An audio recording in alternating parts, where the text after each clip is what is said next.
सारे मीडिया बंधुओं के माध्यम से मैं देश के मतदाताओं को ये बतलाना चाहता हूँ कि जब भी मतदाता सूची का रिवीजन होता है तो उसकी प्रक्रिया वही होती है जो मैंने आपको अभी शुरू में बताई। अर्थात सबसे पहले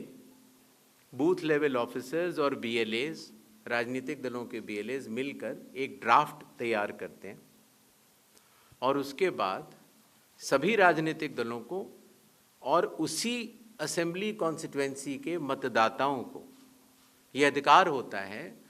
कि वो उसमें त्रुटियां सुधारने के लिए आवेदन कर सकें। आवेदन 3 तरह के हो सकते हैं।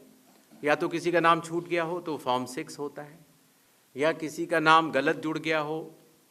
या किसी और को जुड़वाना हो तो फॉर्म 7 होता है, और या कई बार उसमें विवरण गलत हो जाए, आपकी नाम की स्पेलिंग गलत हो जाए, फोटो गलत हो जाए, एड्रेस गलत हो जाए तो फॉर्म 8 होता है। तो ये क्लेम्स एंड ऑब्जेक्शंस का जो पीरियड होता है ये बहुत महत्वपूर्ण होता है और इसमें सभी राजनीतिक दलों की भागीदारी और मतदाताओं की भागीदारी भी आवश्यक होती है। जब ये सारे क्लेम्स एंड ऑब्जेक्शंस आ जाते हैं तो उसके बाद जो उस इलाके का एसडीएम होता है,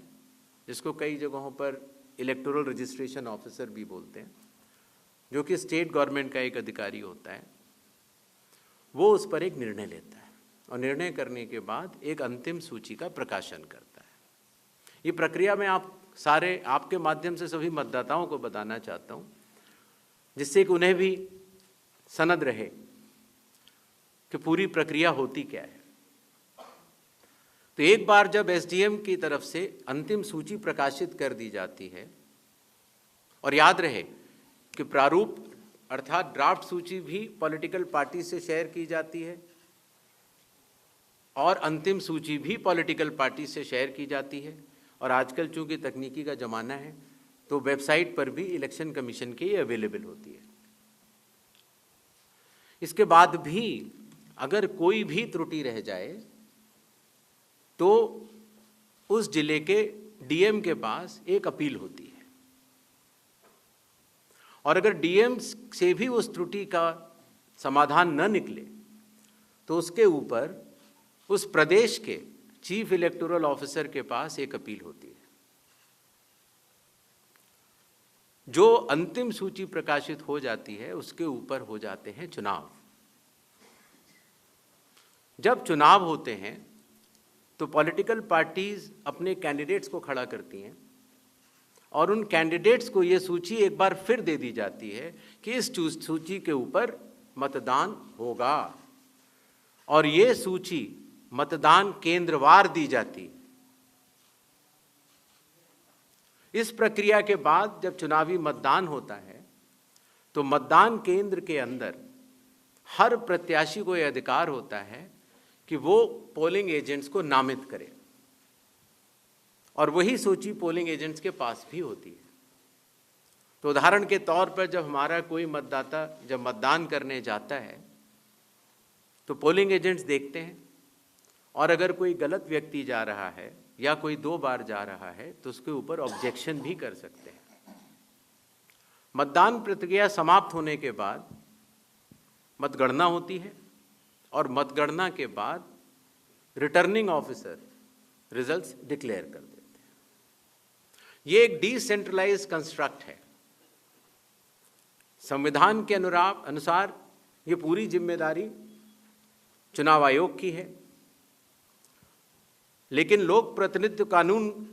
के तहत चुनाव आयोग तो एक छोटा सा 800 लोगों का एक समूह है, तो लोक प्रतिनिधित्व कानून के तहत चीफ इलेक्टोरल ऑफिसर, हर जिले का डिस्ट्रिक्ट कलेक्टर, जिसको डिस्ट्रिक्ट इलेक्टोरल ऑफिसर भी कहा जाता है,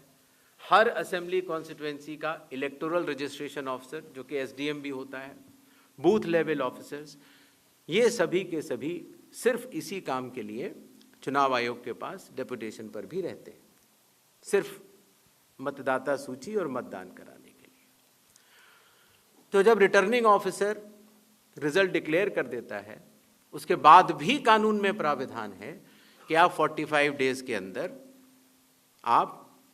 उच्च न्यायालय जाकर एक चुनावी याचिका दायर कर सकते हैं और चुनाव को चैलेंज कर सकते हैं। जब ये प्रक्रिया 45 दिन समाप्त हो जाते हैं, उसके बाद इस तरह के निराधार आरोप लगाना, चाहे वो केरल हो, चाहे वो कर्नाटक हो, चाहे वो बिहार हो, जब 45 दिन चुनाव के बाद पूर्ण हो चुके हैं और किसी भी दल को, किसी भी कैंडिडेट को कोई भी गलती नजर नहीं आई, तो आज इतने दिनों के बाद इस तरह के निराधार आरोप लगाना, उनका उद्देश्य क्या है, ये सारे मतदाता और देश की जनता पूरा समझती है।